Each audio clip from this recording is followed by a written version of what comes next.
अस्सलाम वालेकुम रहमतुल्लाहि व बरकातुहू। नाज़रीन ग्रामी, मुल्क भर के सरकारी मुलाजमीन, पेंशनर्स और फैमिली पेंशनर्स के लिए आज की बड़ी खबर। नाज़रीन ग्रामी, ग्रुप इंश्योरेंस के हवाले से ताज़ा तरीन खबर की मुकम्मल तफसील आपके साथ आज की इस वीडियो में शेयर की जाएगी। इस वक्त ग्रुप इंश्योरेंस के हवाले से हर जानिब ये खबर तो सर्कुलेट कर रही है कि इस्लामाबाद हाई कोर्ट की जानिब से ग्रुप इंश्योरेंस के हवाले से फैसला तो आ गया है और अब तमाम सरकारी मुलाजमीन और पेंशनर्स को उनकी ग्रुप इंश्योरेंस की रकम उनकी अपनी ज़िंदगी में ही उनको अदा की जाएगी। तो नाज़रीन ग्रामी, आज की इस वीडियो में इस खबर की मुकम्मल तफसील कि सरकारी मुलाजमीन को जो ग्रुप इंश्योरेंस की रकम है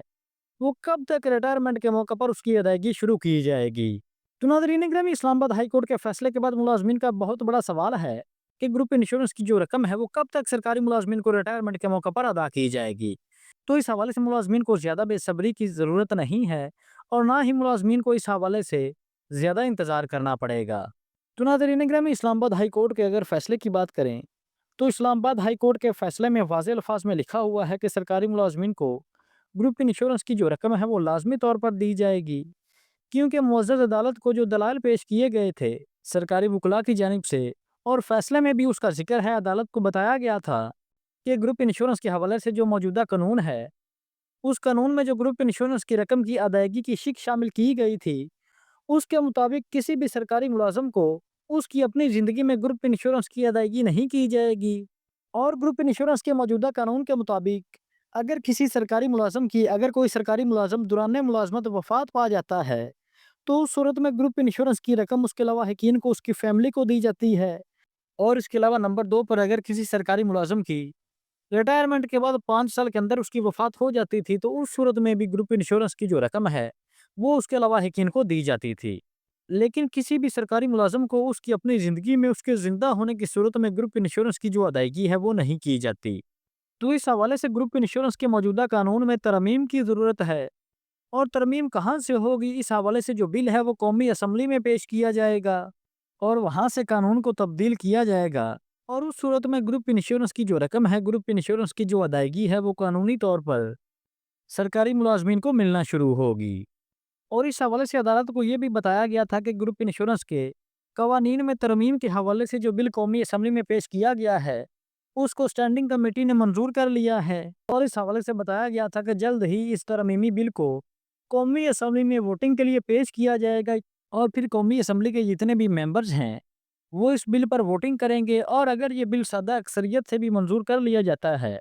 तो फिर ये कानून का हिस्सा बन जाएगा और फिर आखिरी स्टेप में सदर पाकिस्तान इस बिल पर साइन करेंगे और फिर ये नया कानून बन जाएगा। और उसके बाद जो ग्रुप इंश्योरेंस की रकम है, ग्रुप इंश्योरेंस की रकम लोगों को ग्रुप इंश्योरेंस की रकम की रिटायरमेंट के मौका पर अदायगी के हवाले से अदालत आलिया के पास कानूनी तौर पर जवाज आ जाएगा, अदालत को कानूनी तौर पर जवाज मिल जाएगा। तो यहाँ पर मुल्क भर के जितने भी सरकारी मुलाजमीन हैं वो ये बात ذहन नशीन कर लें कि इस हवाले से 3 स्टेप्स हैं। नंबर 1 पर इस्लामाबाद हाई कोर्ट का वाज़ेह फैसला आ गया है और अब ये जो इस्लामाबाद हाई कोर्ट की जानिब से वाज़ेह फैसला आया है, तो इस हवाले से मुलाज़मीन ये समझ लें कि मुलाज़मीन का जो नंबर 1 पर स्टेप है वो क्लियर हो गया है। तो नंबर 2 पर और दूसरा स्टेप उसका ये है कि मुल्क भर के सरकारी मुलाज़मीन और पेंशनर्स जो हैं,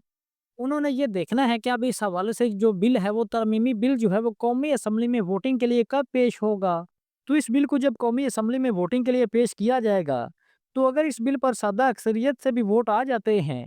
तो नंबर 2 पर कौमी असम्बली से भी सादा अक्सरियत से अगर इस बिल की अप्रूव कर लिया जाता है, तो फिर इसको सदर पाकिस्तान की तरफ फॉरवर्ड किया जाएगा और सदर पाकिस्तान जो है वो इस पर साइन करेंगे और फिर ये कानून का हिस्सा बन जाएगा। और इस हवाले से कानून ये इजाज़त दे देगा कि ठीक है कि सरकारी मुलाजमीन को ग्रुप इंश्योरेंस की जो रकम है वो रिटायरमेंट के मौका पर अदा की जाए। तो नंबर 3 और आखिरी और फाइनल स्टेप में जब ये कानून बन जाएगा, तो कानून बनने के बाद फाइनेंस अदालती फैसले की रोशनी में नोटिफिकेशन जारी करेगा। यानी कि जो इंतज़ामिया है, कानून बनने के बाद जो इंतज़ामिया है वो इस हवाले से ऑफिशियली नोटिफिकेशन जारी करेगी ग्रुप इंश्योरेंस की रिटायरमेंट के मौका पर और पेंशनर्स को अदायगी के हवाले से बाकायदा तौर पर नोटिफिकेशन जारी किया जाएगा। तो फाइनेंस डिवीज़न की जानिब से जब नोटिफिकेशन जारी किया जाएगा, उस नोटिफिकेशन के इशू होने के बाद, उस नोटिफिकेशन के जारी होने के बाद कुछ टर्म्स एंड कंडीशंस वगैरह, कुछ शराइत वगैरह आयद की जाएंगी کہ کس طرح سے سرکاری ملازمین کو جو گروپ انشورنس کی رقم جو ہے وہ ملے گی، کیونکہ ناظرین گرامی فائنانس ڈویژن کی جانب سے جب نوٹیفکیشن آتا ہے تو اس حوالے سے بہت بڑی تعداد جو پینشنر حضرات کی ہے، تو وہ جو پینشنر ہیں تو سب پینشنرز کو ابھی تک گروپ انشورنس کی جو ادائیگی ہے وہ نہیں دی گئی، وہ ادائیگی نہیں کی گئی۔ گروپ انشورنس کے جو ان کے معاملات ہیں وہ پینشنرز کے بھی اٹکے ہوئے ہیں، تو ان سب کو گروپ انشورنس کی جو پیمنٹ ہے وہ کی جائے گی۔ تو اس حوالے سے جو حاضر سروس سرکاری ملازمین ہیں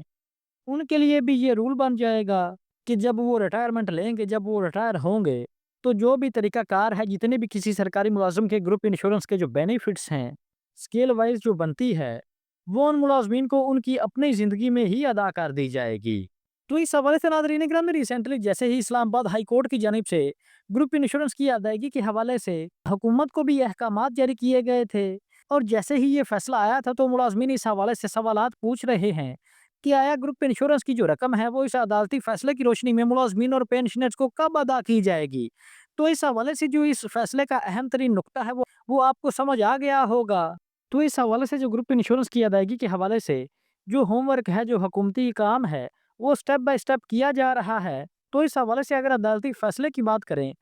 تو اس میں کوئی شک نہیں ہے کہ اسلام آباد ہائی کورٹ نے ملازمین کی گروپ انشورنس کی ادائیگی کے حوالے سے ملازمین کے حق میں ہی فیصلہ جاری کیا ہے، لیکن اب اس عدالتی فیصلے کے بعد ملازمین کو ابھی سے گروپ انشورنس کی جو ادائیگی ہے وہ نہیں کی جائے گی۔ ابھی تک اس حوالے سے 2-3 سٹیپس جو ہیں وہ باقی رہتے ہیں۔ نمبر 1 پر جو گروپ انشورنس کے قوانین میں ترمیم کے حوالے سے بل ہے اس کو منظور کیا جائے گا، اس کو اپروو کیا جائے گا، اور پھر اس بل کو اپروو ہونے کے بعد اس حوالے سے آفیشلی فائنانس ڈویژن کی جانب سے باقاعدہ طور پر نوٹیفکیشن جاری کیا جائے گا، اور اس نوٹیفکیشن کے جاری ہونے کے بعد پھر ملازمین کو گروپ انشورنس کی جو ادائیگی ہے، پینشنرز کو جو ادائیگی ہے، اور ملازمین کو جو ریٹائرمنٹ کے موقع پر ادائیگی ہے، اس حوالے سے فائنانس ڈپارٹمنٹ کچھ ٹرمز اینڈ کنڈیشنز جو ہیں، کچھ شرائط و ضوابط لاگو کرے گا، اور پھر ان شرائط و ضوابط کی روشنی میں ملازمین کو ان کی اپنی زندگی میں ہی گروپ انشورنس کی جو رقم ہے وہ مل جائے گی۔ تو ناظرین گرامی یہ تھی ہماری آج کی ویڈیو۔ اگر ویڈیو اچھی لگی ہو تو ویڈیو کو لائک اور چینل کو لازمی سبسکرائب کیجئے گا۔ تو حاضر ہوتے ہیں ایک نئی ویڈیو لے کر۔ اللہ حافظ۔